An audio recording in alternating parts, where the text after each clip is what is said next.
Stage पे मौजूद शाहिद सिद्दीकी साहब, शाहीन नज़र साहब, अहमद जावेद साहब, डॉक्टर अबरार साहब, सुहेल अंजुम साहब, शफ़ी साहब और आप सब लोग जो यहाँ पर बैठे हुए हैं जिनका नाम मैं नहीं ले पा रहा हूँ, आप सब लोगों का मैं शुक्रिया अदा करता हूँ कि आप लोग यहाँ मौजूद हैं और मुझे आप लोगों ने एक मौका दिया है अपनी बात रखने के लिए। सबसे पहली बात ये है कि उर्दू ज़बान को, उर्दू सहाफ़त को हमेशा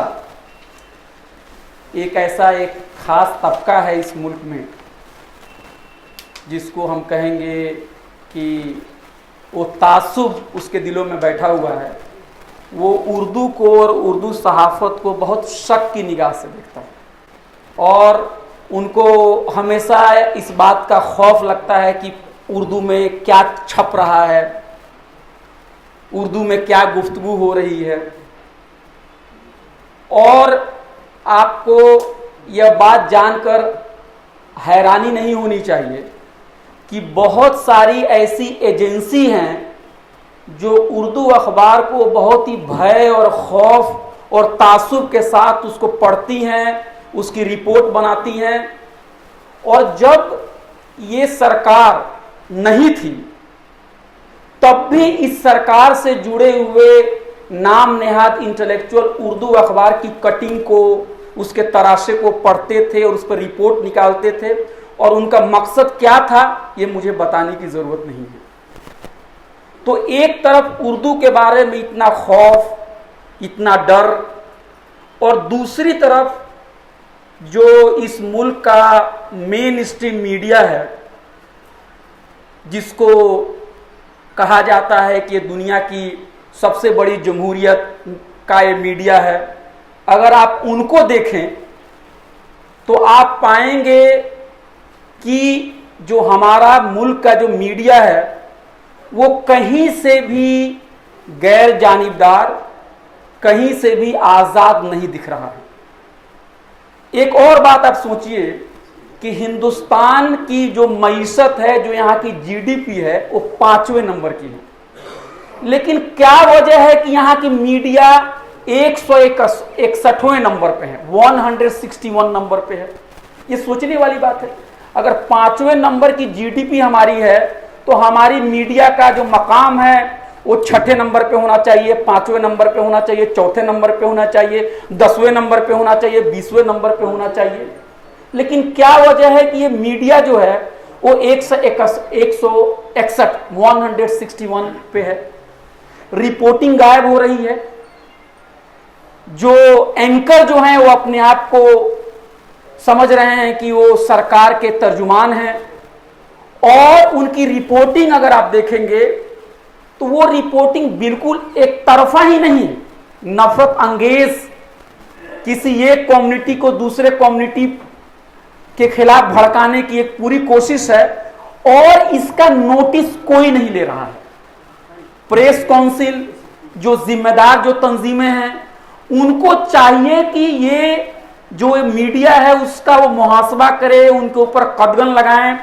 क्यों आप बेलगाम हो गए हैं। लेकिन हुकूमत में बैठे हुए लोगों को ये बात मालूम है कि अगर हम एक खास तरह की नैरेटिव को आगे नहीं बढ़ाएंगे तो हमारे पास आवाम को देने के लिए बहुत कुछ नहीं है। इसलिए ये लोग हमारी जो जरूरत को पूरा कर रहे हैं और इसीलिए जो मेन स्ट्रीम मीडिया है उसकी कोई जिम्मेदारी नहीं है। तो एक तरफ हिंदी मीडिया,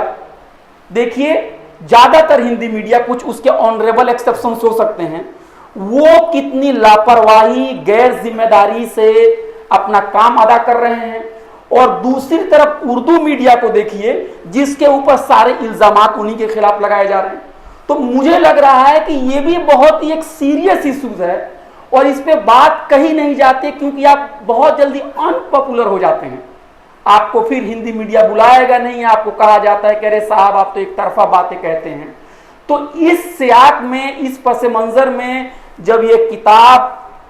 जब आई है तो मुझे लगता है इसका खैर मकदम करना चाहिए कि जो उर्दू सहाफत है, जो उर्दू में काम करने वाले लोग हैं, मौलाना वहीद सिद्दीकी साहब हैं, इन जैसे जो लोग जिन्होंने संघर्ष किया है, मुजाहमत किया है, ऐसे लोग जब कुछ लिखते हैं, जेल जाते हैं, उनके दफ्तरों पे छापे पड़ते हैं, उन लोगों की कहानी, उन लोगों के संघर्ष, उन लोगों की लड़ाइयों को जानने की जरूरत है। और इसलिए मैं समझता हूं कि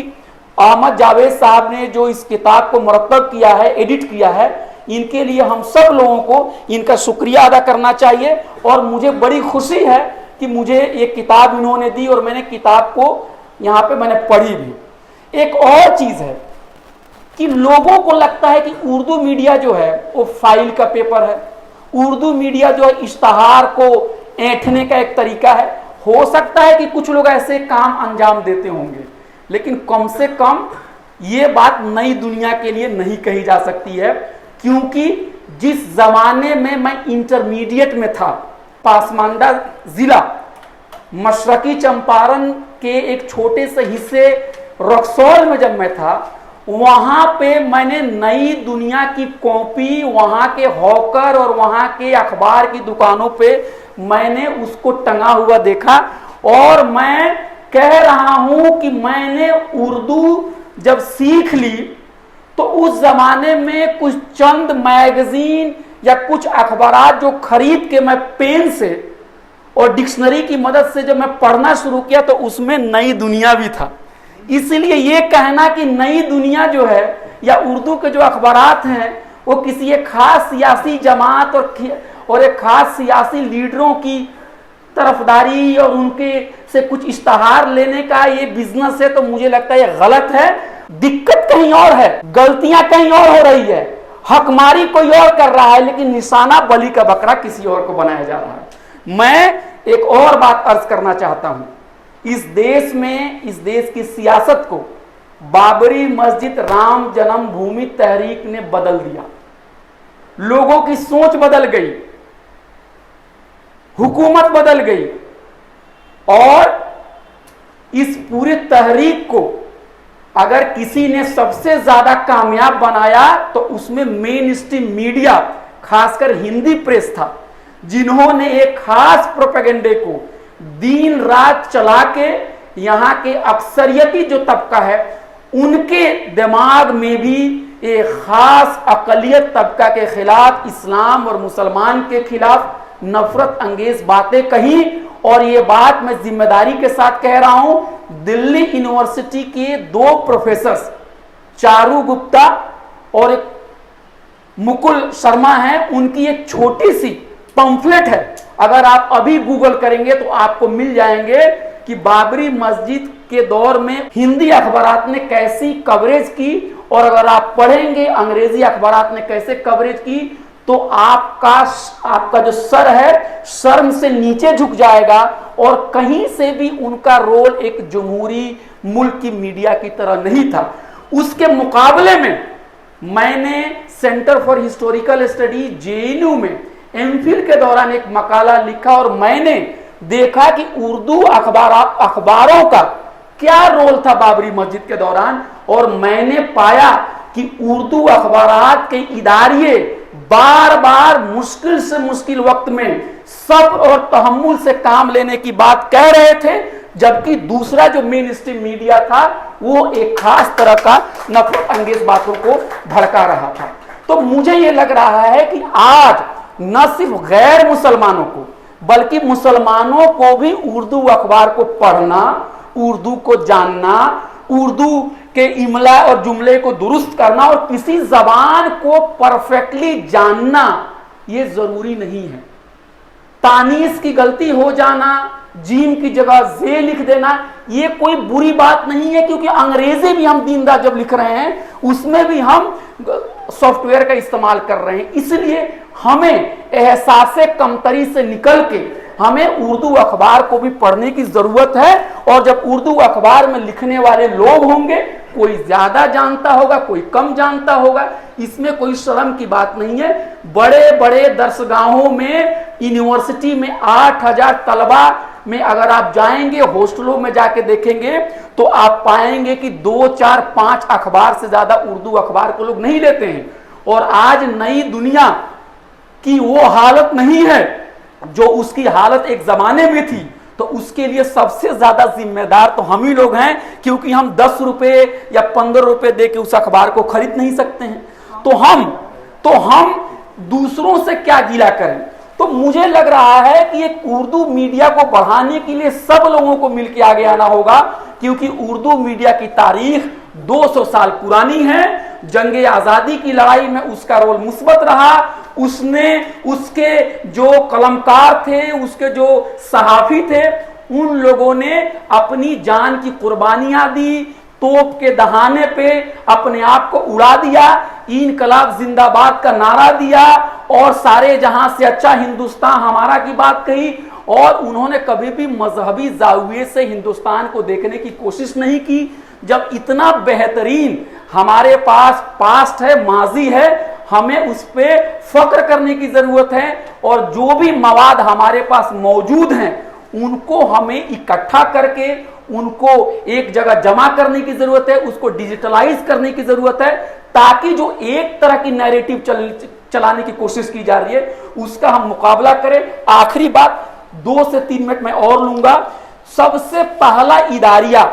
जो नई दुनिया में छपा था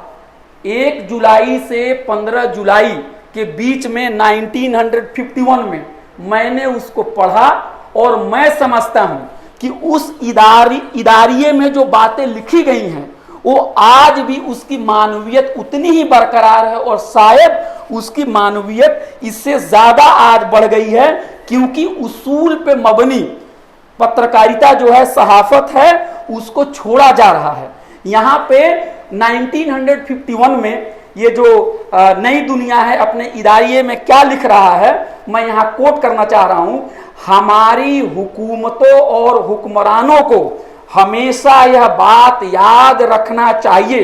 कि कोई जिंदा और जिम्मेदार अखबार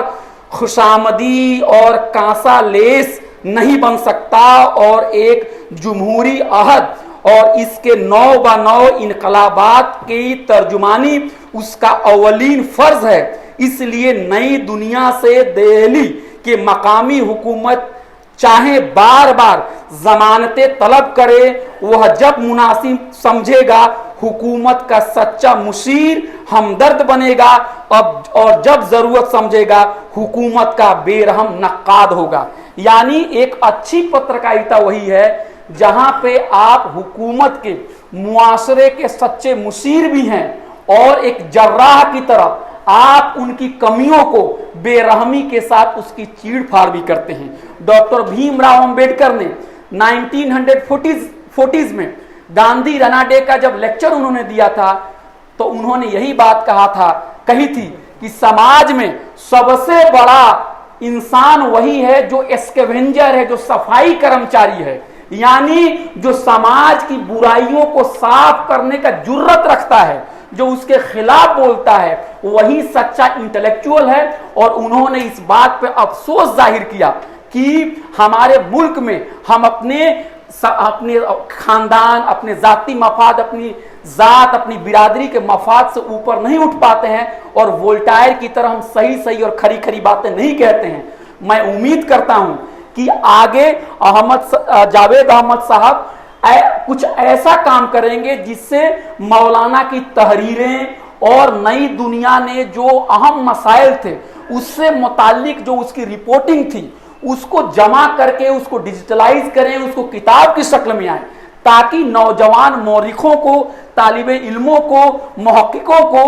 चीजों को एक दूसरे जाविये से देखने का मौका मिले। क्योंकि अगर मवाद उस जमाने के नहीं होंगे और मौलाना के बारे में और नई दुनिया के बारे में इस जमाने के लोग लिखेंगे तो उसको बहुत ज्यादा अहमियत नहीं दी जाएगी। इसलिए जरूरत इस बात की है कि मौलाना की जो भी तहरीरें हैं उसको निकाला जाए, उसको डिजिटलाइज किया जाए, उसका तर्जुमा हिंदी और अंग्रेजी और दीगर जबानों में की जाए, और एक सच्चा पत्रकार वही है जो समाज की बुराइयों की तरफ उंगली उठाए, ना कि हुकूमत की हाँ में हाँ मिलाए। आप लोगों का बहुत बहुत शुक्रिया।